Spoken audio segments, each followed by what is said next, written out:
May malungkot po tayong balita. Si snake hunter ng Nueva Ecija ay nasa Paulino J. Garcia Hospital ng Cabanatuan City dahil sa tuklaw ng cobra. Sama-sama po natin ipagdasal si snake hunter sa kalagayan niya ngayon. Sana po tulungan niyo rin po kami ipagdasal siya. Ano yun, Boss Lara, kumbaga, gabi na kasi yun, pauwi na ako.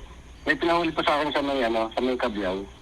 Ngayon, ilalagay ko siya rin sa kasi isa lang yung dalawang katsa. Ngayon, solo lang ako. Nakita mo na, wala naman akong videographer, wala akong kasama, solo lang ako.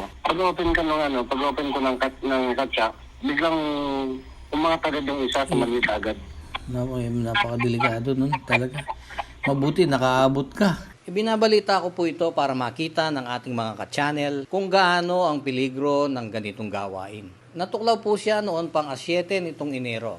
2 linggo na ang lumipas. Kaya kaakibat po ng ganitong insidente ay ang malaking gastusin. Nananawagan po sila ng tulong, kahit man lang panalangin. Pero nasa video po ang kanilang GCash number para sa mga gustong mag-abot ng tulong pinansyal. Anumang tulong po ay mahalaga at pasasalamatan ng buong puso. Maaari niyo pong tawagan muna ang numero para matiyak na sa kanila makakarating ang inyong tulong. Maraming salamat mga ka-channel.